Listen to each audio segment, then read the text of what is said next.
Hello, I'm Dr. Terry Susan Fine, Content Specialist for the Florida Joint Center for Citizenship, which is part of the School of Politics, Security, and International Affairs at the University of Central Florida in Orlando.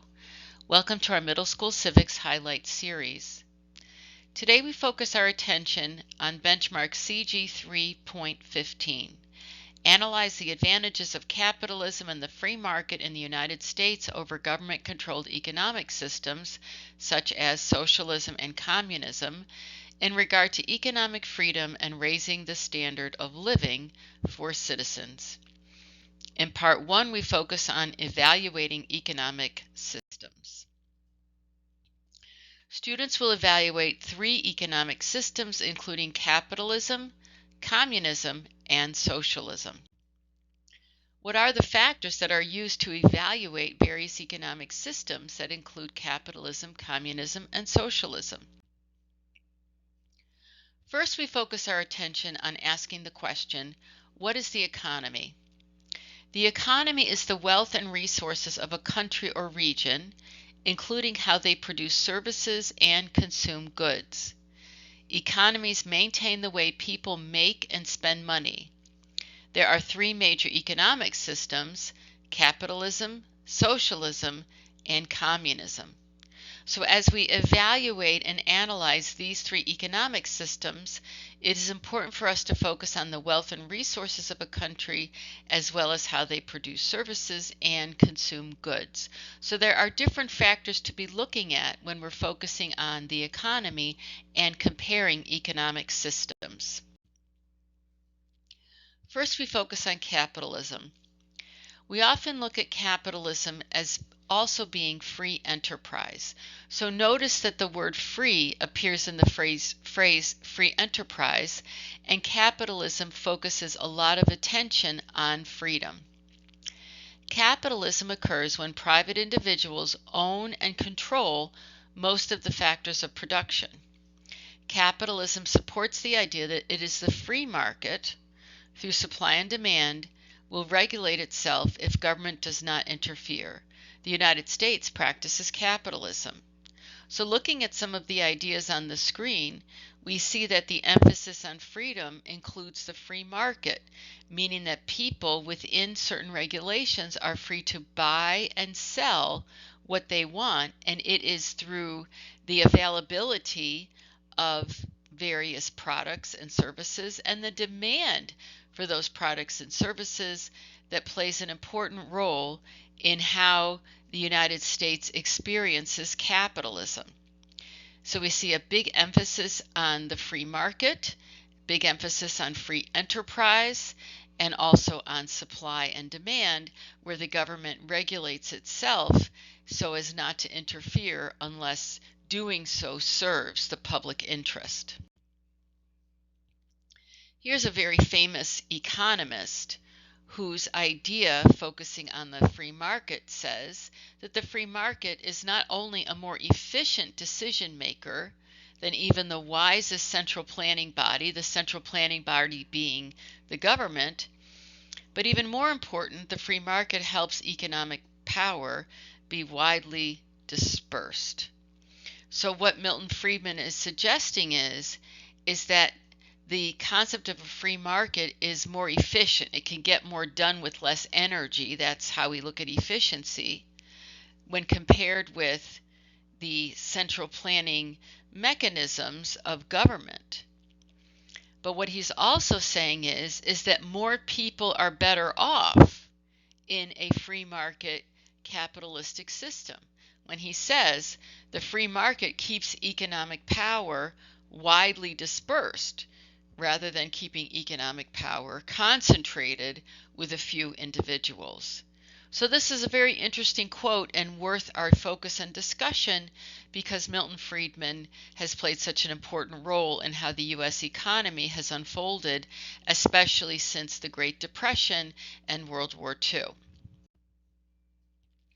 Now we look at socialism.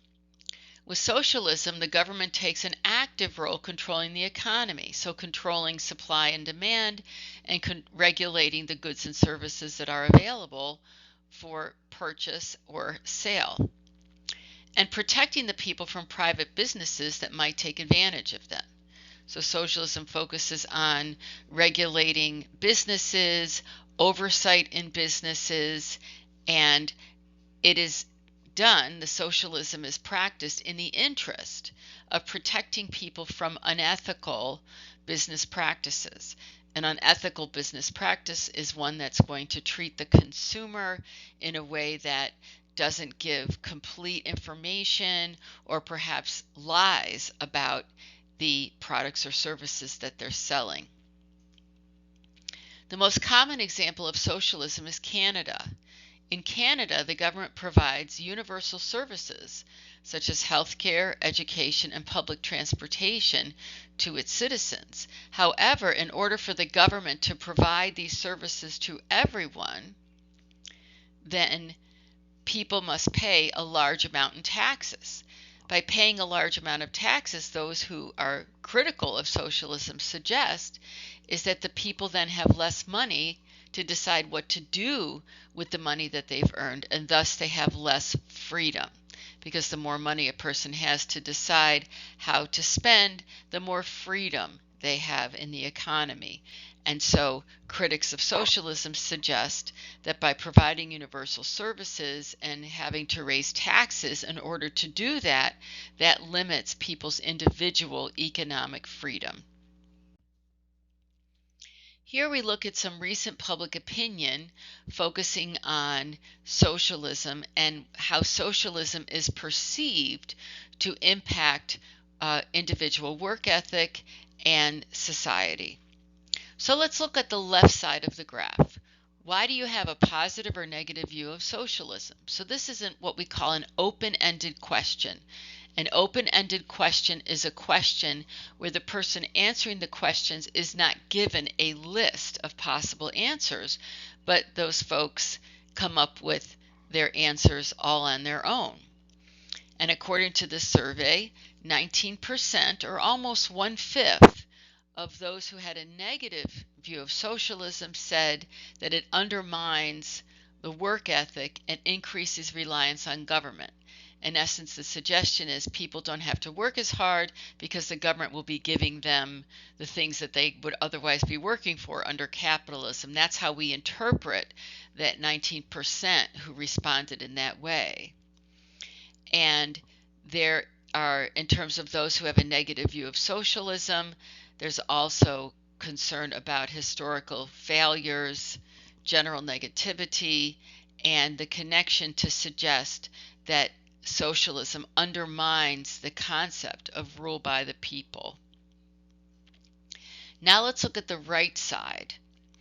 And on the right side of this bar graph, we see that 42% have a positive view of socialism, and among that 42%, 31% of those who responded, 31% of the 42% to be clear, meaning the ones who gave the most frequent response, says that socialism creates a fairer, more generous system, and 20% said that it builds upon and improves capitalism.